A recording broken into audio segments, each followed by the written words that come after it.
ये है talks news network और आप देख रहे हैं पॉलिटॉक्स, राजनीति का कच्चा चिट्ठा। कि अलग अलग समय पर अलग अलग परिस्थितियां बनती हैं, लेकिन जनता ने कांग्रेस को पूरा आशीर्वाद दिया था और जितना बहुमत हमारे पास है उससे ज़्यादा समर्थन जनता के बीच में भी है। हमारी सरकार पूरे 5 साल काम करेगी और प्रचंड बहुमत हमारे पास है और हमेशा रहेगा। सबसे पहले तो मैं दौसा जिले में सभी नगर पालिकाओं में जो कांग्रेस का बोर्ड बना है उसके लिए सभी नवनिर्वाचित चेयरमैन और वाइस चेयरमैन को मुबारकबाद देता हूं। और दौसा में मुरारीलाल जी के नेतृत्व में यहाँ बहुत लंबे समय के बाद हमारी कांग्रेस पार्टी का चेयरमैन बना है। मैं दोनों को, चेयरमैन वाइस चेयरमैन को मुबारकबाद देता हूँ और सभी पार्षदों को जो जनता का वोट लेकर जीत के आए हैं, उम्मीद करते हैं कि यहाँ पर इस ज़िले के अंदर जो उम्मीदें हैं उन सबको हम पूरा करने में कामयाब रहेंगे। ये चुनौतीपूर्ण समय है, देश में कोरोना का काल चल रहा है। केंद्र की सरकार ने जो 3 आत्मघाती कानून पारित किए हैं किसानों की अनदेखी करते हुए, आज उस चुनौती का सामना पूरा समाज कर रहा है, पूरा देश कर रहा है।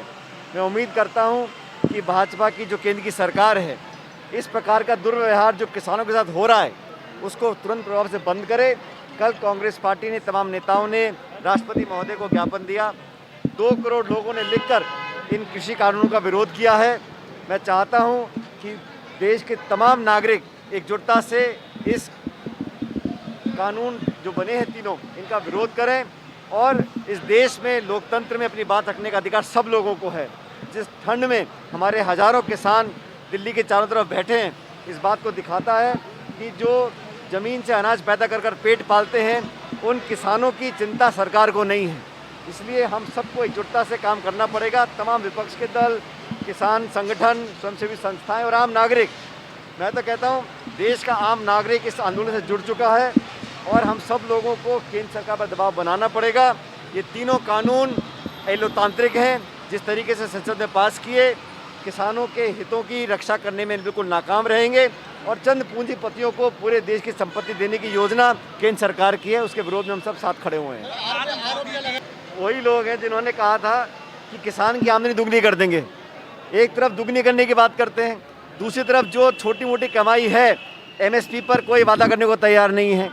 और तीनों कानून ऐसे बने हैं, कोई चर्चा किसी राज्य सरकार से नहीं करी, किसी किसान से नहीं करी और अब लोगों को साधने की कोशिश कर रहे हैं। मुझे लगता है कि ये पाखंड और झूठ और फरेब की राजनीति बंद करनी चाहिए। जो किसान उनकी बात सुननी चाहिए। और हमारा किसान सड़कों पर बैठा है, अगर किसान के हित की बात होती तो किसान जश्न मनाते। उनके सहयोगी दल, अकाली दल के नेत्री मंत्री ने इस्तीफा दिया। एनडीए के एलआई जो हैं वो बीजेपी का दामन छोड़ रहे हैं, अपने पार्टी के अपने नेताओं को समझाने में नाकाम रहे। तो ऐसा कैसा कानून है?